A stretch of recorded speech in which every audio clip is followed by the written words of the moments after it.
en ligne, bien sûr. Mais à partir du mercredi, ça sera en présentiel. À Garges, bien sûr, nous allons continuer notre séminaire et durant ces séminaires, nous allons prier pour des personnes malades.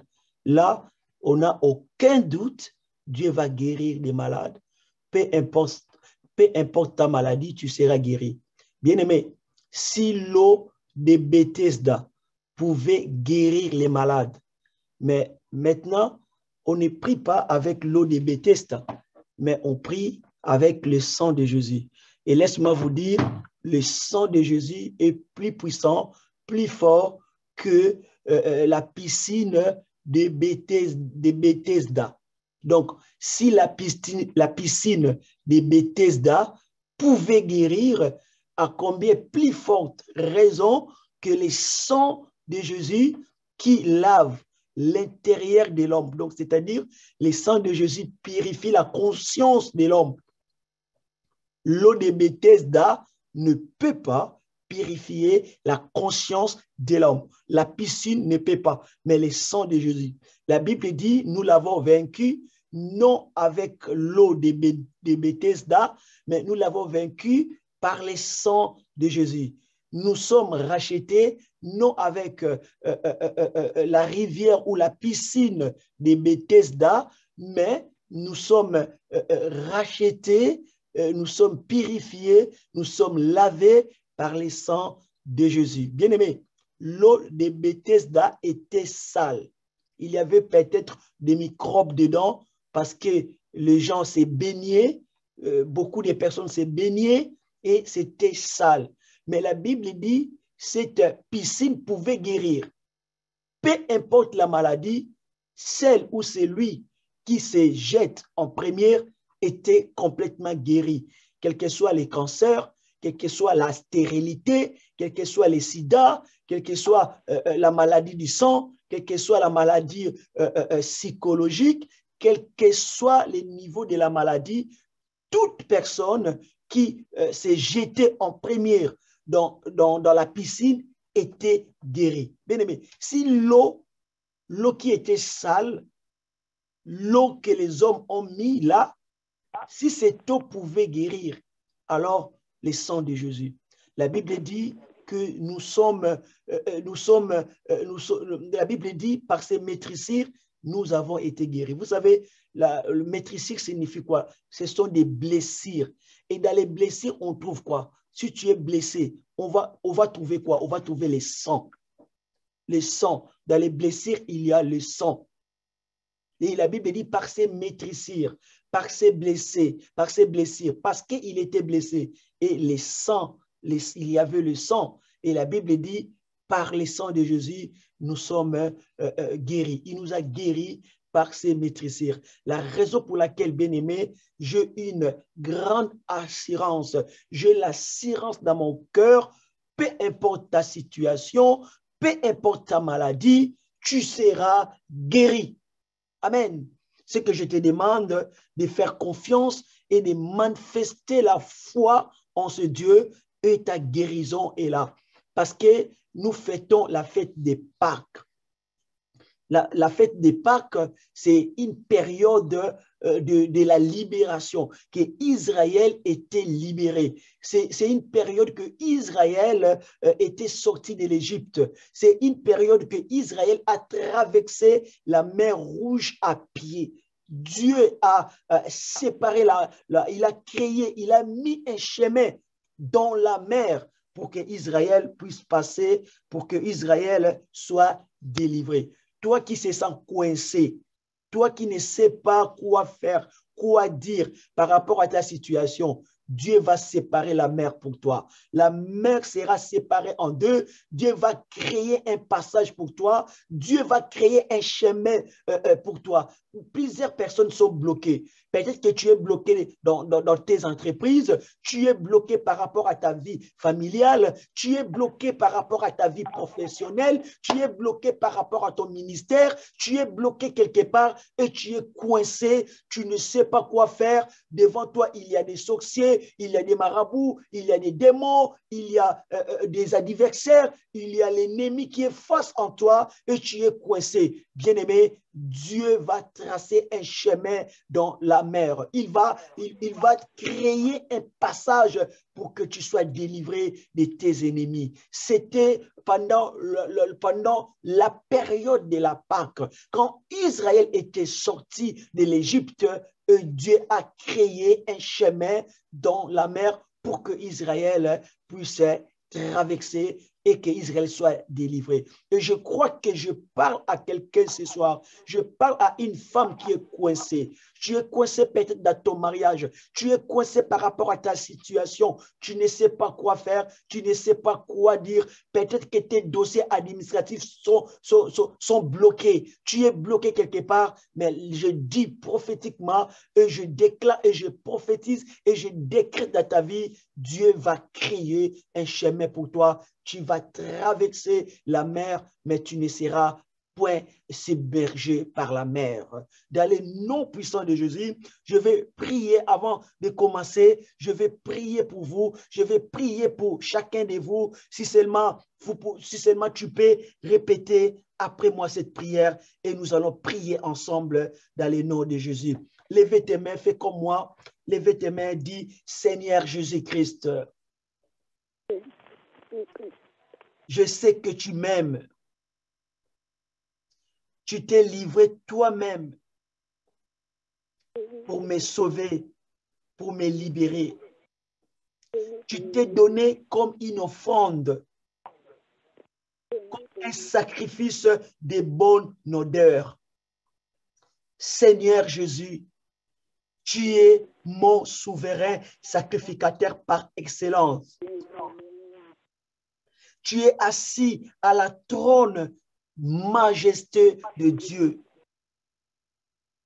Tu es le médiateur de l'alliance excellente par laquelle Dieu le Père a fait de moi son peuple.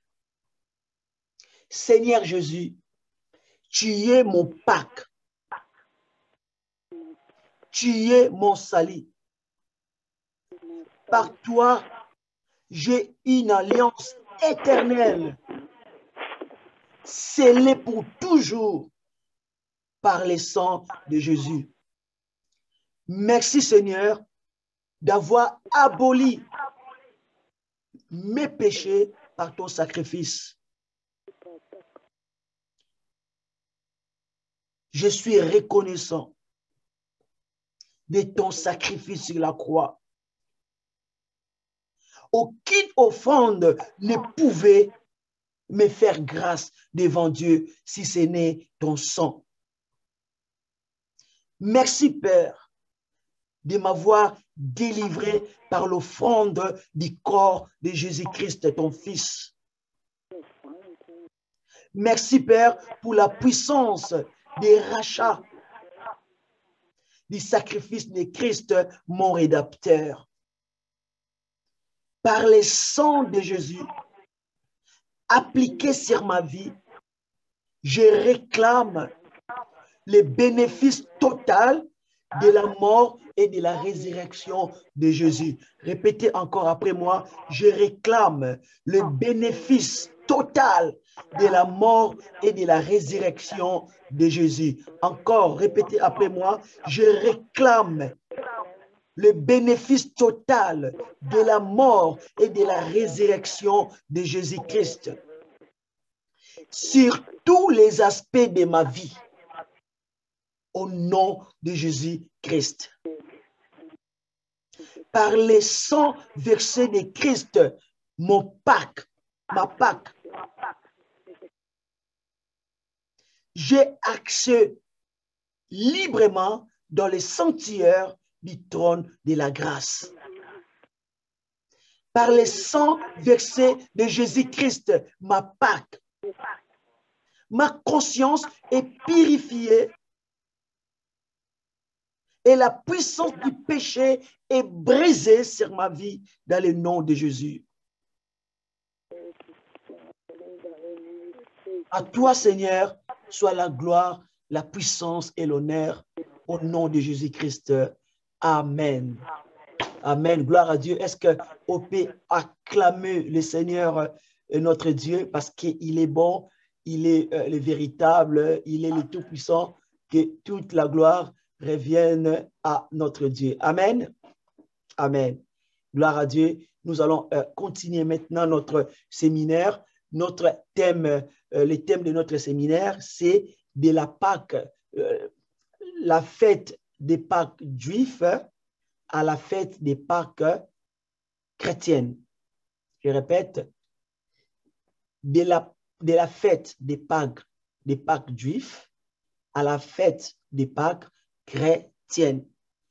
Donc, comme je disais ce matin, je vais faire un petit rappel et je continue l'enseignement. Pour comprendre la fête des Pâques chrétiennes, il faut d'abord comprendre la fête des Pâques juifs. Pourquoi? Parce que toute chose a un commencement. La Bible dit, le salut vient de Juifs. Le salut vient des Juifs. Dieu a commencé d'abord à travailler par un peuple. Et ce peuple, c'est le peuple juif. La Bible dit, nous sommes bénis par Abraham. Et Abraham était d'abord le père pour Israël avant de devenir le père pour toutes les nations. Parce que Dieu avait dit à Abraham, toutes les nations seront bénies en ta postérité. C'est-à-dire, nous, les Congolais, les Français, les Antillais, les Haïtiens, nous tous, les Camerounais, les Africains, les Américains, on fait partie des nations. Et nous sommes sauvés par Abraham selon la promesse de Dieu. Toutes les nations seront sauvées. Donc, le salut vient des Juifs, vient d'Israël. Dieu a commencé d'abord à travailler avec un peuple. Et à travers ce peuple, Dieu a fait sortir les Messies qu'on appelle Jésus-Christ. D'abord, pour connaître la Pâque chrétienne, il faut d'abord connaître la Pâque juive. Parce que chaque chose a son commencement. Les choses sont commencées par Israël. La raison pour laquelle je vais expliquer d'abord ce qui s'est passé en Israël, la Pâque juive. Je vais lire la parole de Dieu dans les livres des Exode, chapitre 1, à partir du verset 6. Et peut-être que je vais aller plus loin jusqu'au verset 14. Peut-être à la maison, vous pouvez lire Exode, chapitre 1, verset 6, jusqu'au verset 22. Je lis la parole de Dieu.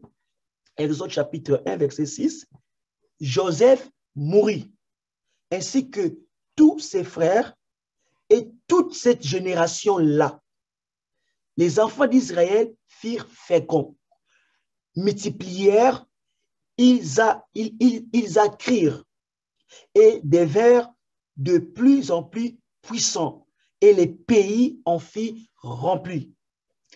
Il s'éleva sur l'Égypte un roi qui n'avait point connu Joseph, parce qu'à ce moment-là, Joseph est déjà mort.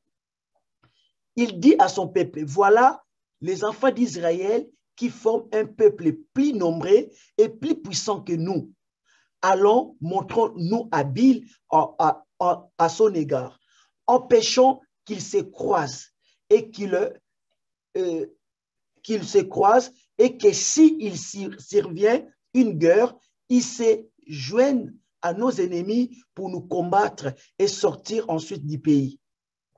Et l'on établit sur lui des chefs de corvée afin de l'accabler des travaux pénibles. C'est ainsi qu'il bâtit les villes de Pithom et de Ramsès pour servir des magasins à Pharaon.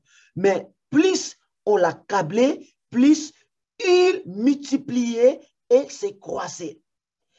et l'ont pris en aversion les enfants d'Israël. Alors les Égyptiens réduirent les enfants d'Israël à une dure servitude. Ils leur rendirent la vie amère par de rudes travaux en argile et en briques et par tous les ouvrages de champ. Et c'était avec cruauté qu'il leur imposait toutes ces charges. Le roi d'Égypte parla aussi aux femmes sages des Hébreux, nommées d'une Shifra et l'autre Poua. Il leur dit, quand vous accouchèrent les femmes des Hébreux et que vous les verrez sur les sièges, si c'est un garçon, faites-les mourir. Mais si c'est une fille, laisse-la vivre. Mais les sages-femmes craignirent Dieu et ne firent point ce que leur dit le roi d'Égypte. Pourquoi avez-vous agi? Pourquoi avez-vous et laissèrent vivre les enfants? Et le roi d'Égypte appela les sages-femmes et leur dit, pourquoi avez-vous agi ainsi? Avez-vous laissé vivre les enfants? Les sages-femmes répondirent à Pharaon, c'est que les femmes des Hébreux ne sont pas comme les Égyptiens. Elles sont vigoureuses, elles accouchent avant l'arrivée de la sage femme. Et Dieu fit du bien aux sages-femmes et le peuple multiplia et devint très nombreux. Parce que les sages-femmes avaient eu la crainte de Dieu, Dieu fit prospérer leur maison.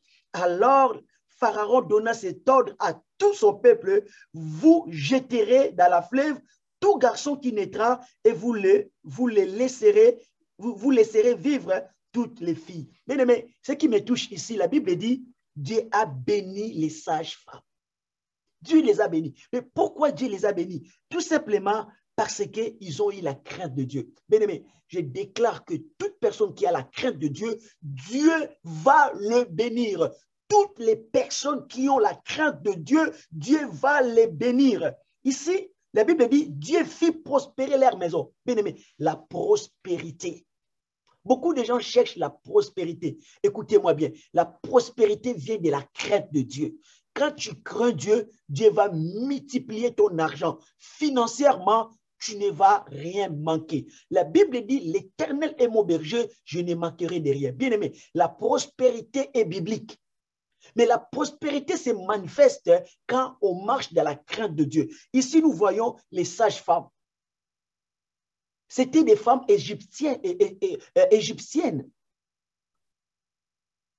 Mais je me demande comment ces femmes égyptiennes ont eu la crainte de Dieu. Mais vous savez, quand Dieu te garde, Dieu mettra toujours des hommes et des femmes derrière toi pour te protéger. Quand Dieu t'a choisi, quand Dieu a un plan pour toi, bien-aimé, ne crains pas parce que Dieu va disposer les gens. Il va mettre même des païens autour de toi pour te protéger. Parce que je n'arrive pas à comprendre comment ces femmes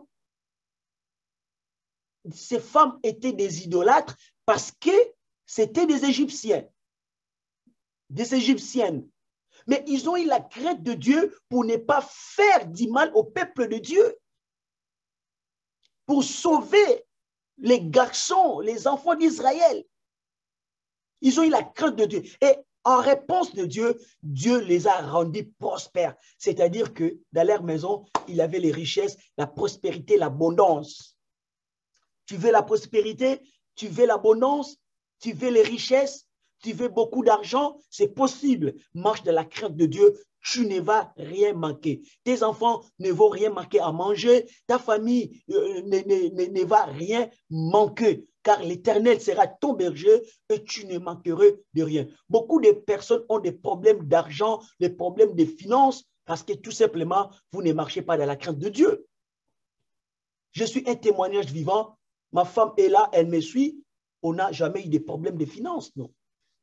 On n'a jamais eu de problèmes de finances. Quand on marche dans la crainte de Dieu, tu n'auras pas les problèmes de finances. Parfois, je n'arrive pas à comprendre, je ne parle pas contre toi, mais je n'arrive pas à comprendre pourquoi les chrétiens ont tellement de dettes. Tandis que nous avons les promesses de Dieu. Bien-aimé, à partir d'aujourd'hui, les dettes finissent dans ta vie. Tu vas prospérer. Marche dans la crainte de Dieu. Dieu va te faire prospérer, toi, tes enfants, ta famille. L'argent va circuler entre tes mains. L'argent va circuler. Tu n'auras plus de problèmes de finances. On a vu les femmes païennes, égyptiennes. Ils ont eu la crainte de Dieu. Ils n'ont pas voulu assassiner les garçons des enfants d'Israël. Ils n'ont pas voulu faire du mal. Dieu les a prospérés. La Bible dit, Dieu fit prospérer leur maison.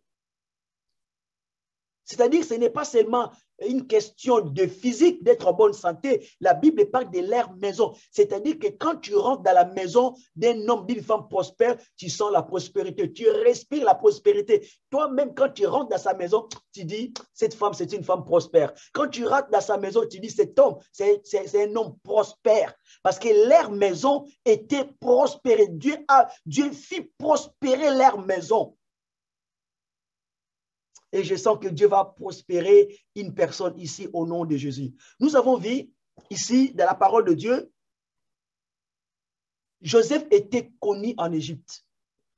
Joseph était un homme important parce que c'est lui qui a sauvé l'Égypte de la famine de 7 ans. Il a sauvé l'Égypte. Et Joseph était honoré par Pharaon. Mais la Bible dit, Joseph mourut ainsi que ses frères. Toute la génération de Joseph, ils sont tous morts, partis. Et le roi qui connaissait Joseph, lui aussi, il est mort. Après, il y a eu un autre roi, et la Bible dit, ce roi ne connaissait pas Joseph. Et ce roi ne connaissait pas l'histoire du pays. Bien aimé, pour ignorer Joseph, il faut vraiment être ignorant. Une personne, un homme qui a fait du bien dans ton pays, qui a sauvé ton pays durant une période de 7 ans. Et toi, tu deviens roi, tu ne connais même pas l'histoire. Tu n'es même pas allé lire les annales, l'histoire de ton pays. Parce que la Bible dit que ces pharaons, ces rois, ne connaissaient pas Joseph. Ils n'avaient pas la maîtrise de l'histoire de son pays. Mais il faut lire la Bible. Vous savez, quand on est ignorant, on va faire beaucoup de bêtises. Quand on est ignorant, on ne va pas comprendre l'histoire de la Bible. On ne va pas comprendre les bénédictions. Il faut lire la parole de Dieu. Et ce roi était ignorant et il ne savait pas ce qui s'est passé. La Bible dit qu'il s'éleva sur l'Égypte un nouveau roi qui n'avait point connu Joseph.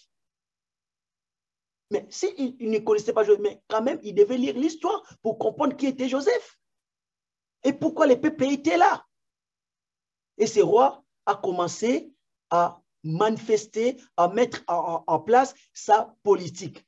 Et sa politique était contre les étrangers. Aujourd'hui, nous voyons l'extrême droite a aussi sa politique. Les étrangers sont responsables de la souffrance de la France. S'il n'y a pas de travail, c'est les étrangers. S'il n'y a pas de maison, il n'y a pas de logement, c'est les étrangers. Et là, c'était la même chose. Ce roi dit, regarde, les étrangers prospèrent. Vous savez pourquoi Hitler avait assassiné des Juifs? Bien aimé, la Bible dit qu'il n'y a rien de nouveau. C'est comme si l'histoire, ça se répète. Vraiment, les peuples d'Israël ont beaucoup souffert. Parce que vous voyez, la même chose qui s'est produite là, c'était la même chose qui s'est produite avec Hitler.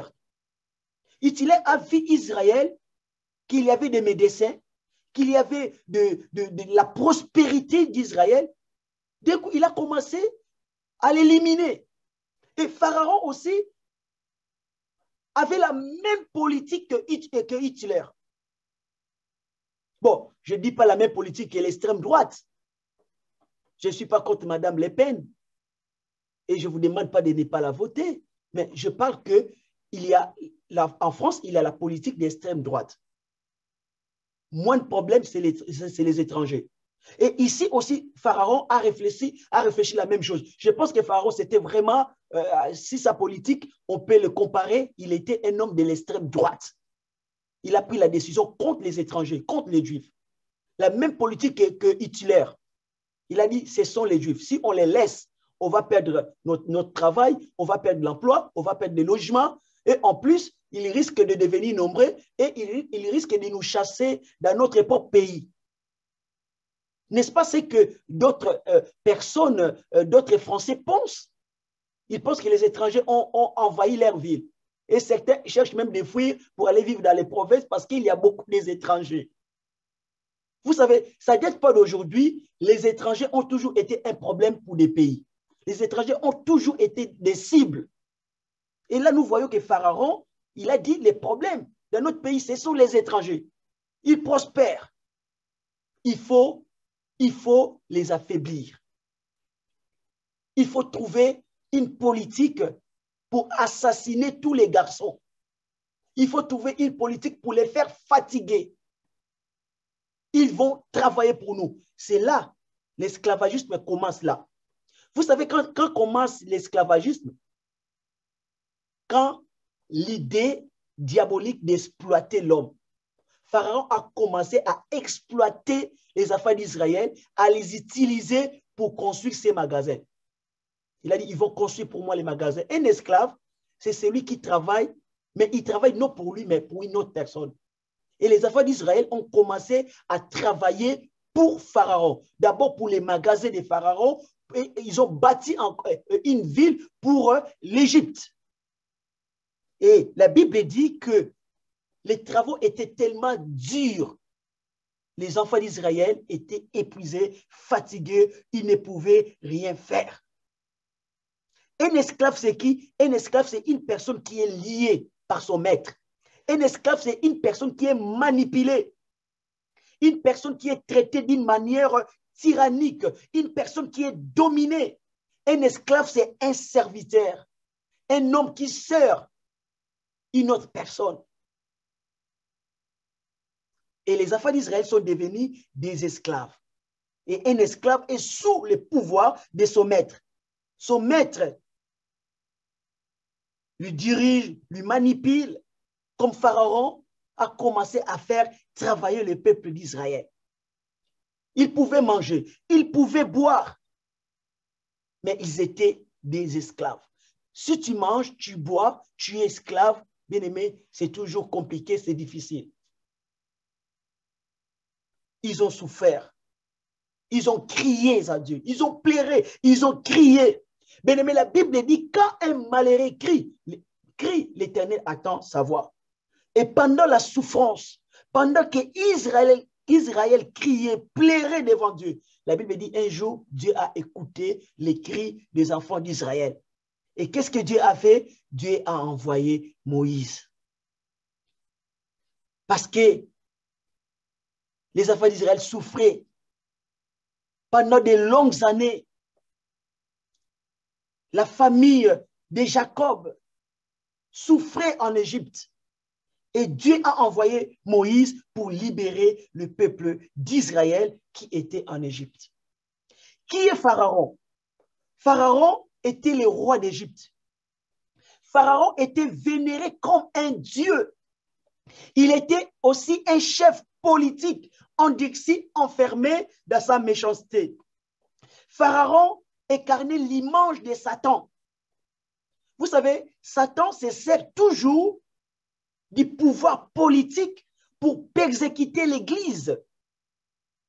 Et la Bible déclare, même au temps de la fin, Satan va se servir du pouvoir politique pour instaurer ce qu'on appelle le nouvel ordre mondial. Il va instaurer aussi ce qu'on appelle la marque de la bête. Il va se servir avec le pouvoir politique pour gouverner le monde, pour imposer sa marque 666, la marque de la bête. Et Pharaon était l'image de Satan qui persécutait le peuple de Dieu. Aujourd'hui encore, Satan continue à persécuter le peuple de Dieu. Vous savez, l'idée, c'était de priver au peuple Israël les garçons. Il y a beaucoup de femmes, vous êtes privés d'avoir des enfants. Vous faites souvent des fausses couches parce que la sorcellerie qui existe dans votre famille vous vole des enfants. La sorcellerie tue vos enfants. Et je ne sais pas combien de fois vous avez déjà fait des fausses couches. La Bible dit parmi le peuple d'Israël, parmi le peuple de Dieu, il y aura aucune femme qui va avorter, ni une femme qui va perdre son bébé par une fausse couche. Satan, c'est un voleur. Satan veut te rendre pauvre. Il veut te priver d'avoir des enfants. Il attend toujours un moment pour frapper à tes enfants. Mais Dieu attend tes cris ce soir. Dieu attend tes cris ce soir. Israël a crié à l'Éternel. Tu peux crier au nom de Jésus-Christ maintenant. Crie dans le nom de Jésus. Parce que Dieu nous a donné un nom qui est au-dessus de tout nom. La Bible dit, tout ce que vous demanderez à mon nom, croyez et vous allez le recevoir. La raison pour laquelle que je déclare toutes les personnes qui sont malades ici, quelle que soit votre maladie, bien aimé, je n'ai pas peur des cancers, je n'ai pas peur des sida, je n'ai pas peur des maladies. Et je te dis, c'est vrai, toute forme de maladie dans ton corps, tu vas être guéri en criant dans le nom de Jésus-Christ. Israël a crié à l'Éternel. Et la Bible dit, je lis pour vous, dans Exode chapitre 2, versets 23 à 25, Exode 2, 23 à 25, la Bible dit, longtemps après, les rois d'Égypte moururent et les enfants d'Israël gémissaient encore sous la servitude. Donc, le roi qui les persécutait, lui aussi, il est mort à son tour. Il y a eu encore un autre roi, et la Bible dit, durant le règne de ces rois, Israël continuait à gémir, encore sous la servitude. Et la Bible dit, Israël poussait des cris, le peuple poussait des cris. Et ces cris qui leur arrachaient la servitude montèrent jusqu'à Dieu. Bien-aimé, vous savez, la prière monte jusqu'à Dieu. La prière monte jusqu'à Dieu. Bien-aimé, l'arme le plus efficace que la Russie n'a pas, c'est la prière.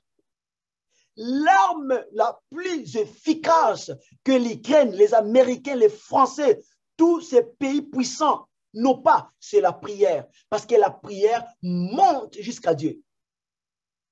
Bien-aimé, la Russie, avec tous ses armes, aucun missile ne peut monter jusqu'à Dieu. Aucun missile ne peut arriver jusqu'au trône de Dieu. Mais il y a une missile. Je vais te donner cette arme. Si tu lances un missile, ça va aller jusqu'au trône de Dieu. C'est la prière. C'est des cris au nom de Jésus. Quand tu pries, quand tu cries au nom de Jésus, la Bible dit que les cris d'Israël montèrent jusqu'à Dieu. Amen. Et je crois de tout mon cœur, durant ces périodes de Pâques, tes prières vont monter jusqu'au trône de Dieu. Est-ce que quelqu'un peut dire Amen? Et Dieu a entendu leur gémissement. Et Dieu se souvient de son alliance avec Abraham, avec Isaac et avec Jacob. Et Dieu, regardant les affaires d'Israël, il a eu compassion. Bien-aimé, Dieu te localise. La compassion de Dieu te localise maintenant. Tu as beaucoup souffert en raison de la sorcellerie, en raison des vaudous. Les gens ont comploté contre toi. Dieu a vu tes souffrances. Dieu, la compassion de Dieu, l'amour de Dieu te localise maintenant au nom de Jésus. Mais vous savez, quand Israël criait à Dieu, est-ce que vous savez comment Israël priait? Israël ne priait pas au nom de Jésus. Il priait au nom de leur père. Il criait, où est le Dieu d'Abraham? Où est le Dieu d'Isaac? Où est le Dieu de Jacob? Vous savez, quand Dieu s'est révélé à Moïse, il s'est révélé sous le nom. Ce n'est pas le nom de Jésus. Il s'est révélé sous le nom de Dieu d'Abraham. Il dit, je suis le Dieu d'Abraham, le Dieu d'Isaac et le Dieu de Jacob. Bien-aimé, aujourd'hui, on a un nom au-dessus du nom d'Abraham. On a un nom au-dessus du nom d'Isaac. On a un nom au-dessus des noms de Jacob, c'est le nom de Jésus. Le nom de Jésus est plus puissant que le nom d'Abraham. Le nom de Jésus est plus puissant que le nom d'Isaac. Le nom de Jésus est plus puissant que le nom de Jacob. La Bible dit, Dieu l'a souverainement élevé. Il lui a donné un nom au-dessus de tous les noms. Bien-aimé, c'est lui qui a obtenu la faveur de Dieu en criant, où est le Dieu d'Abraham, où est le Dieu d'Isaac, où est le Dieu de Jacob. Mais toi qui cries au nom de Jésus, toi qui cries au nom de Jésus, le nom le plus puissant du monde, la Bible dit, Dieu l'a souverainement élevé, il lui a donné les noms au-dessus de tous les noms. À son nom, tout genou fléchit. Nous avons les noms de Jésus. Répète après moi, dis, j'ai les noms de Jésus. Le nom de Jésus est plus que le nom d'Abraham. Le nom de Jésus est plus que le nom d'Isaac. Le nom de Jésus est plus que le nom de Jacob. Amen. Nous avons le nom de Jésus. Crie au nom de Jésus et le Seigneur va intervenir. Israël a crié. Bien aimé, la Pâque commence là. Quand Dieu a commencé maintenant à réfléchir comment délivrer, je vais délivrer Israël. Et Pharaon s'est endurci. Il dit non, je ne laisserai jamais partir ton peuple. Dieu dit à Pharaon, laisse aller mon peuple. J'ai besoin de mon peuple. Bien-aimé, Dieu a besoin de toi. Il a besoin de toi libre, libre, libre. La Pâque, c'est la libération. Pharaon s'est endurci. Et Dieu a donné à Moïse ce qu'on appelle les 10 plaies, les 10 fléaux, pour frapper Pharaon, afin que Pharaon lâche le peuple de Dieu, afin que Pharaon laisse partir, laisse aller le peuple de Dieu. Pharaon a résisté. Il a résisté durant le 9 plaies.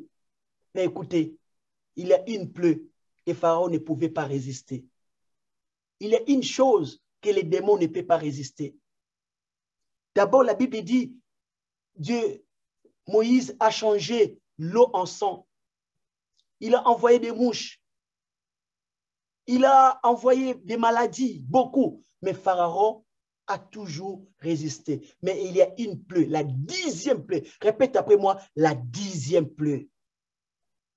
Personne ne peut résister face à la 10e plaie. Parce que durant la 10e plaie, c'est là où l'agneau sera immolé. C'est durant la 10e plaie que Dieu dira, il faut immoler l'agneau. Et vous allez prendre le sang de l'agneau immolé, vous allez mettre sur vos poteaux, sur les portes, sur les linteaux. La Pâque signifie passer dessus. Parce que cette nuit-là, il y aura un ange qu'on appelle l'ange destructeur qui devait passer l'ange de la mort pour frapper. Et là où l'ange verra du sang, il ne va pas atterrir, mais il va passer dessus. La signification du mot Pâques, passer dessus, passer dessus. Donc là où il y a le sang, bien aimé, soyez couverts du sang de Jésus. Soyez couverts du sang de Jésus. Quand Jean-Baptiste a vu Jésus, il a dit, voici l'agneau de Dieu qui ôte les péchés du monde. Sois couvert par le sang de Jésus. Tes enfants soient couverts par le sang de Jésus. Que ta vie soit couverte par le sang de Jésus. Parce que là où il y a le sang, la mort ne peut pas entrer. Je te supplie, ma sœur. Je te supplie, mon frère. Que le sang de Jésus soit une marque dans ta vie. Je proclame le sang de Jésus dans ta vie. Parce que là où il y a le sang, la mort spirituelle ne peut pas entrer. Là où il y a le sang, la pauvreté ne peut pas entrer. Là où il y a le sang, la maladie ne peut pas entrer. Là où il y a le sang, Satan et ses œuvres ne vont pas entrer. tu dois mettre sur ta maison les sangs. Voyons la signification de ces mots Pâques. Passer dessus. Épargner. Les mots Pâques signifient aussi épargner du danger. Vous savez que nous sommes tous morts par nos péchés. Mais Jésus a donné son sang pour nous racheter. Jésus a donné son sang pour nous épargner de la mort. Il nous a épargnés. Jésus est notre Pâques. Et si vous lisez dans la Bible, vous allez remarquer que Jésus a été arrêté, c'était durant la période de la Pâque.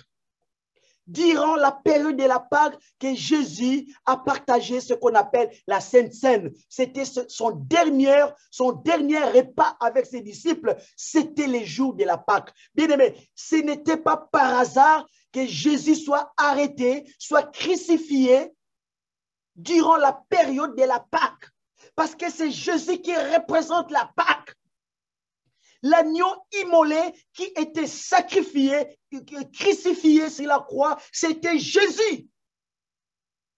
Quand Dieu a demandé à Israël d'immoler l'agneau et d'appliquer les sangs de l'agneau dans leur maison, c'était Jésus qui était mort, crucifié sur la croix. Et son sang nous a servi de protection contre la mort, contre la maladie, contre la pauvreté. Jésus est notre Pâque. Quand les Juifs fêtent la Pâque, ils fêtent la Pâque concernant la délivrance que Dieu les a donnée de l'Égypte. Là, c'est l'ombre. Mais nous, quand nous fêtons la Pâque, c'est la délivrance que Jésus nous a donnée sur la croix. Israël était délivré des pharaons. Nous sommes délivrés de Satan et ses démons. Vous comprenez? C'était l'ombre de l'Ancien Testament et le Seigneur a révélé des choses dans le Nouveau Testament. Ce qui s'est passé, l'agneau qui était immolé, c'était Christ, c'était Jésus. Le sang qui était appliqué sur les laitons, sur les poteaux, sur la porte, sur les portes, c'était le sang de Jésus que nous appliquons tous les jours dans nos vies. Jésus est notre Pâque. Si tu comprends bien comment Israël a été délivré les jours de la Pâque, c'était d'abord Israël était esclave. Il y avait une souffrance. Ils ont crié. Et Dieu est descendu à travers Moïse. Et Dieu leur a demandé que chacun devrait immoler, devait tuer un agneau. La délivrance, c'était à travers l'agneau. Et notre délivrance actuelle, c'est à travers l'agneau de Dieu qu'on appelle Jésus-Christ.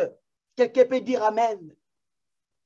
En Égypte, il y avait des maladies, beaucoup de maladies. Dieu a épargné son peuple de tous les plaies, de 10 plaies. Dieu a épargné son peuple. En Égypte, le pouvoir des pharaons exigeait la mort de tous les garçons d'Israël.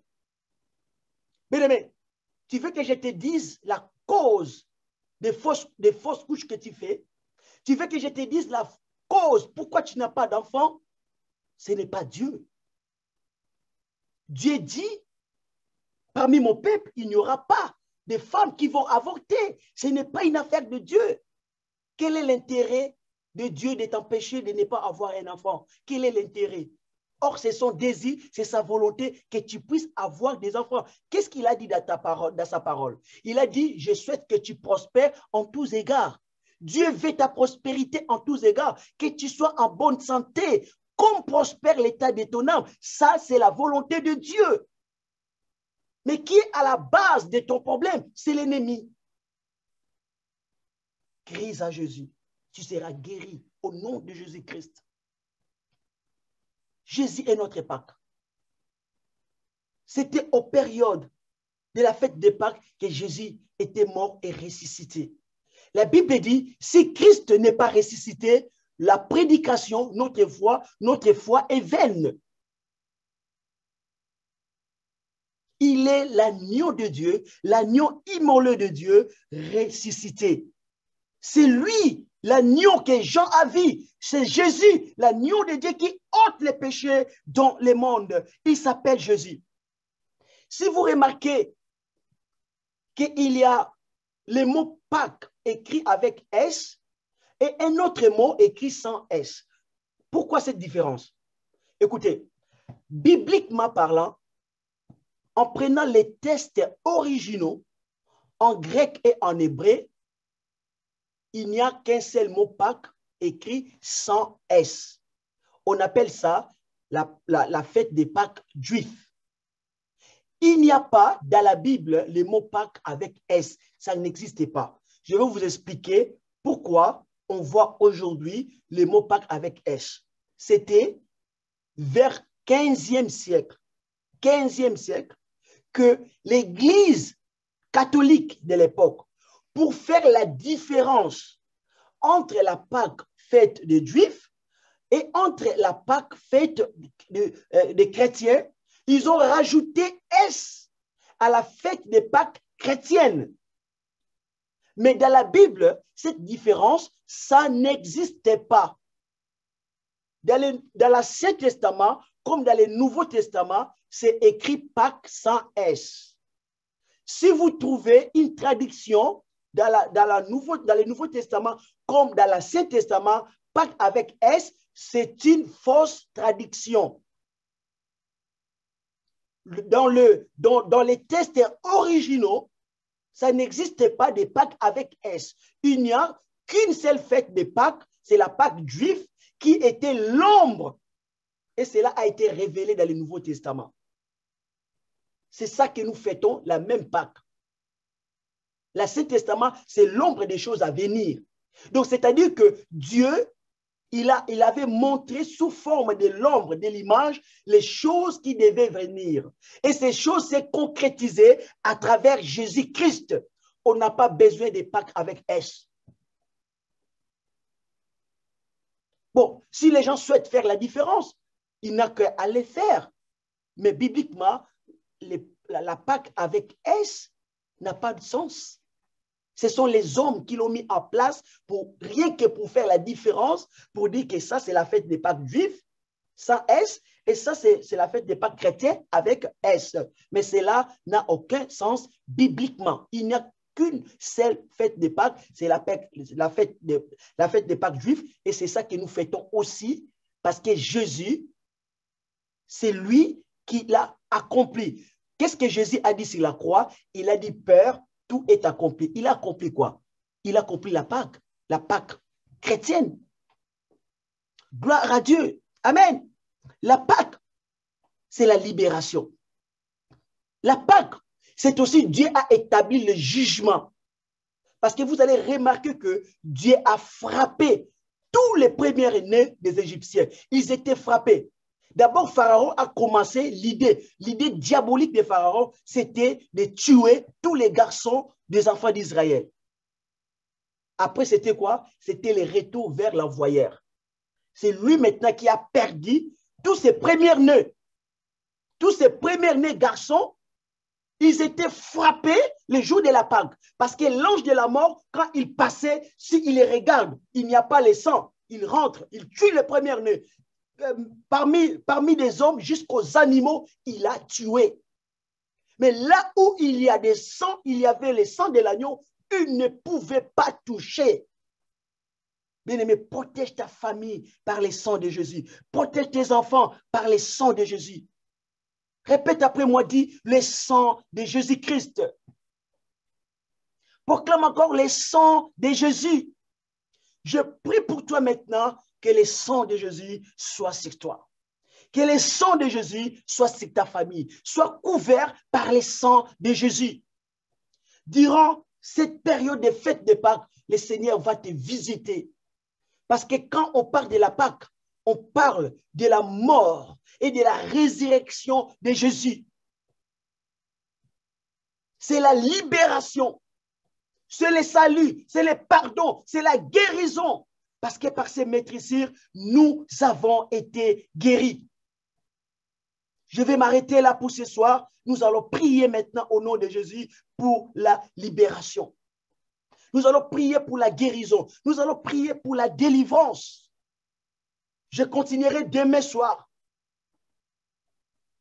à 0 heure.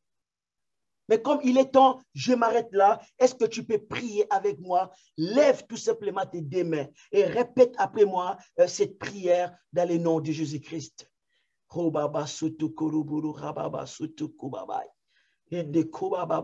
Lève tes mains, dis, Seigneur Jésus, merci. Tu es notre Pâque. Tu es notre libérateur. Merci pour ton sang versé sur la croix pour mes péchés. Je te donne gloire et je te remercie. Et à cet instant, je proclame la puissance de la résurrection de Jésus-Christ sur ma vie, sur mon âme et sur mon esprit. Dans le nom puissant de Jésus-Christ, je déclare ma vie partout où tu as été enchaîné soit détachée par le sang de Jésus. Répète encore après moi. Ma vie, partout où tu as été enchaîné, soit détachée maintenant par le sang de Jésus. Libère ma vie de Pharaon. Mon âme, partout où tu as été enfermé, soit libérée par le sang de Jésus. Mon âme, partout où tu as été enterré, soit déterré par le sang de Jésus. Toute accusation qui justifie l'emprisonnement de mon âme soit détruite au nom puissant de Jésus. Tout faux témoignage qui justifie la condamnation de mon âme soit annulé par le sang de Jésus. Répète encore. Père céleste, par le sang de Jésus-Christ, mon rédacteur, je demande un ordre divin de libération de mon âme, de libération de ma vie, de libération de ma destinée. Au nom puissant de Jésus-Christ, que les anges de Dieu agissent maintenant pour me protéger dans le nom de Jésus. Que mon nom soit effacé des listes de tout prisonnier, de tout esclave de Pharaon, de tout esclave de Satan. Que mon nom soit effacé dans ces listes. Au nom de Jésus-Christ, je ne suis plus esclave. Jésus m'a libéré. Père céleste, libère mon âme des puissances des ténèbres qui contrôlent tous mes mouvements. Père, libère mes pieds de la prison satanique. Père céleste, libère mes mains de la prison de la pauvreté. Père, libère mes yeux, libère ma vision de la prison de l'aveuglement. Père céleste, libère mon esprit de la prison des ténèbres. Père céleste, libère ma vie de prière de la prison de la paresse. Père céleste, libère ma vie spirituelle de la prison, du coma spirituel, de la mort spirituelle. Père, Libère ma vie de la prison du célibat. Père céleste, libère ma vie de la prison des stérilités au nom de Jésus-Christ. Père céleste, libère ma destinée maritale de la prison du mariage spirituel, diabolique, au nom de Jésus-Christ. Merci Jésus de me délivrer de la puissance de Satan qui m'avait enfermé dans les ténèbres du péché, qui m'avait enfermé dans l'oppression, qui m'avait enfermé de la peur, qui m'avait enfermé de la tristesse et de la mort. Libère-moi au nom de Jésus. Jésus, merci d'être venu pour anéantir les œuvres du diable et briser toutes mes chaînes. Merci Seigneur, parce que tu veux que je sois en bonne santé physique. Merci Seigneur, parce que tu veux que je prospère en tous égards. Et c'est ta volonté.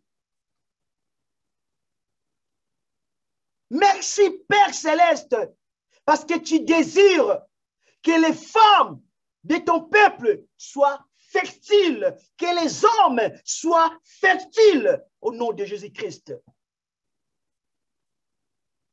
Merci Père, car tu veux nous bénir de toutes sortes de bénédictions dans les lieux spirituels. Merci Père, parce que tu nous donnes la puissance de la foi pour que nous puissions recevoir les bénédictions spirituelles dont tu nous as déjà bénis dans les lieux célestes. Je te remercie Seigneur, dans le nom de Jésus-Christ. Je vais maintenant prier pour toi. Si tu es malade, touche partout là où tu es malade. Quels que soient les cancers, quel que soit tu as des problèmes de stérilité, si tu as les problèmes de stérilité, tu peux toucher sur ton ventre. Tu as des problèmes de maux de tête, touche l'endroit où tu as mal. Si tu as des problèmes, peut-être que tu as des problèmes de cancer ou peu importe, tu touches sur ta tête. Si tu ne te sens pas bien, tu te sens des crises AVC, peu importe ta maladie, impose-toi des mains sur la tête. Je vais prier pour toi au nom de Jésus, car la puissance de la résurrection de Jésus va te guérir. La puissance de la mort et de la résurrection de Jésus va te guérir. Bien-aimé, je sais qu'il y aura des témoignages. Je sais qu'il y aura des personnes qui vont témoigner la gloire de Dieu. Je sais qu'il y aura des guérisons. Pendant que je vous parle, il y a une puissance de Dieu qui entre dans vos maisons, qui entre partout là où vous êtes. Et la puissance vous touche et vous libère. Bien-aimé, la foi, il faut être audacieux. Il faut être courageux. Il faut parler. Il faut proclamer. Et Dieu concrétise et Dieu opère les miracles. Je vais prier. Je pense que vous avez déjà touché. Je vous demande de toucher parce que c'est comme des points de contact. C'est comme des points de contact. Il m'arrive parfois que je demande aux gens de mettre l'eau à côté et de prier pour l'eau. Il m'arrive parfois de prier avec l'huile d'onction. Il m'arrive de prier même avec la Bible. Tu imposes ta main sur la Bible et je prie, tu es guéri. Il y a parfois, nous utilisons les points de contact. Pourquoi? Pour booster ta foi. Parce que Dieu opère le miracle par la foi et il faut booster la foi. Il faut rendre la foi réelle. Tu touches, et le Seigneur va faire le miracle. Je vais prier. Seigneur, je prie pour toutes les personnes qui sont là présentes, quels que soient les points de contact, quel que soit ce qu'ils vont toucher, la Bible, l'eau, peu importe. Si la piscine de Bethesda pouvait guérir, mais moi, j'ai plus que la piscine de Bethesda. J'ai le nom de Jésus. Si Dieu pouvait recevoir la prière qui était faite au nom de Dieu d'Abraham, le Dieu de Jacob, le Dieu d'Isaac, moi j'ai un nom au-dessus du nom d'Abraham, au-dessus du nom d'Isaac, au-dessus du nom de Jacob, c'est le nom de Jésus. J'utilise un nom qui est au-dessus de tous les noms. Et je suis sûr, il y aura des résultats, il y aura des guérisons, il y aura des miracles. Seigneur, guéris toutes les personnes qui me regardent, quel que soit l'endroit où ils ont touché, quelle que soit la maladie. Comme la Bible dit, quelle que soit la maladie, c'est lui qui s'est jeté en premier était guéri. Quelle que soit la maladie. Seigneur, je crois que tu guéris toute maladie. Il n'y a pas de maladie compliquée, difficile devant toi. Il n'y a pas de situation compliquée, difficile devant toi. Et je crois maintenant, pendant que je parle, quelles que soient les situations, il arrive peut-être que mon frère, je n'ai pas cité ton problème.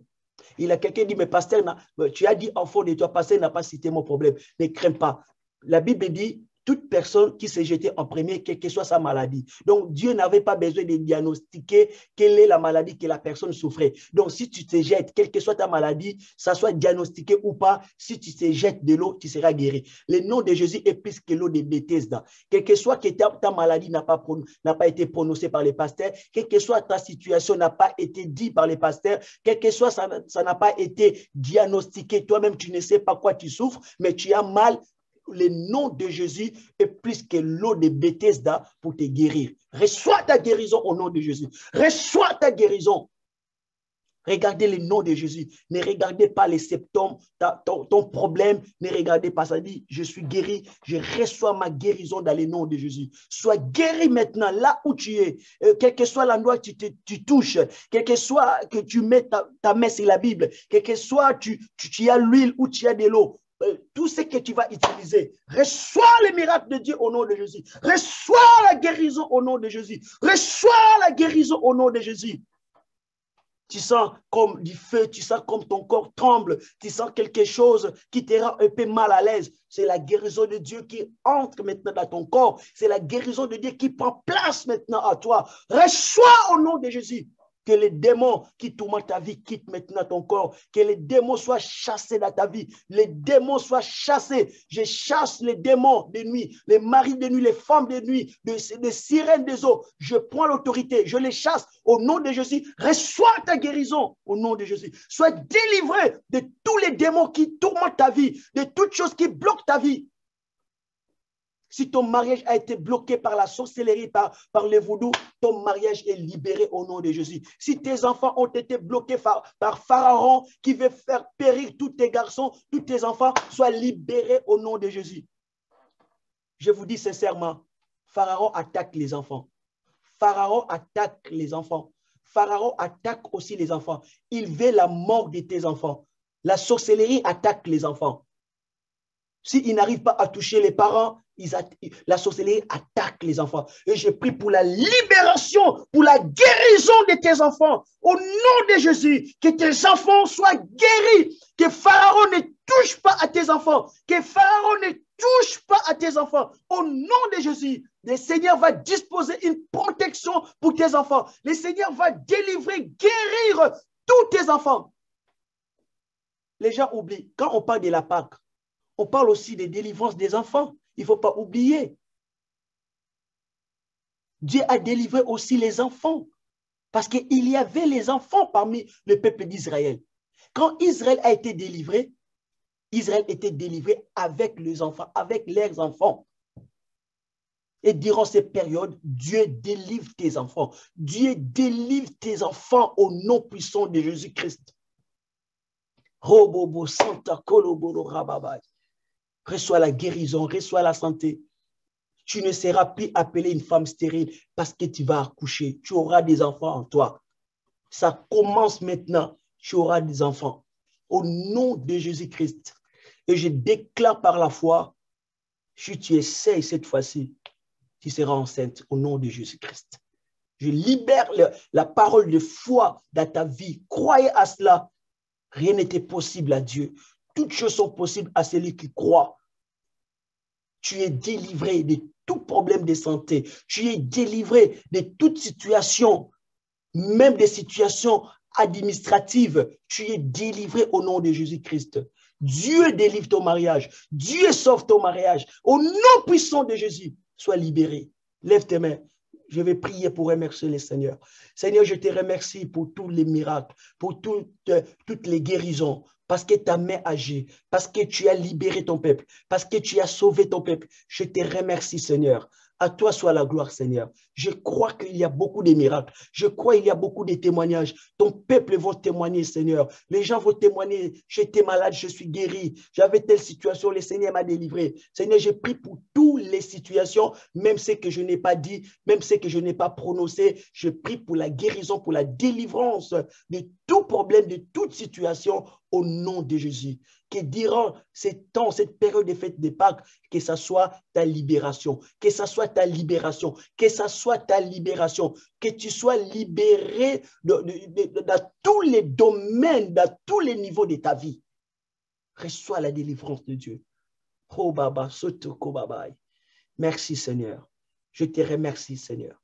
Je te donne toute la gloire pour ces temps que nous avons partagé la parole, que nous avons prié. Merci Seigneur. Merci pour tous ces témoignages, pour ta gloire. À toi soit la gloire, à toi soit l'honneur, dans le nom de Jésus-Christ. Amen. Amen. Gloire à Dieu. Donc demain, on se voit demain mardi à 0h. Je vous rappelle que mercredi, on sera en présentiel et jeudi, ce n'est pas moi qui va prêcher. Jeudi, c'est le prophète Javez qui va prêcher. Il sera là sur place en présentiel à Garges pour prêcher, pour prophétiser. Et ensemble avec lui, on priera pour votre guérison et on prophétisera pour vos vies. Jeudi et vendredi, les prophètes Javez sera avec nous avant d'entrer dans son pays d'origine en Amérique du Sud. Donc, demain, vous serez avec moi. Mercredi, vous serez avec moi. Jeudi et vendredi, avec le prophète Javez. Que le Seigneur vous bénisse. Que le Seigneur soit avec vous à demain à 0h. Et tous les jours, nous prierons pour des malades, pour la délivrance, pour toutes les situations, dans tous les niveaux et dans tous les domaines. Et Dieu va honorer sa parole. Soyez bénis. Gloire à Dieu. Vous pouvez activer vos micros pour que nous puissions nous saluer les uns et les autres. Soyez bénis au nom de Jésus. Amen. Merci, pasteur. Soyez bénis. Amen. Soyez bénis. À demain. À demain. À demain. À demain. Gloire à Dieu.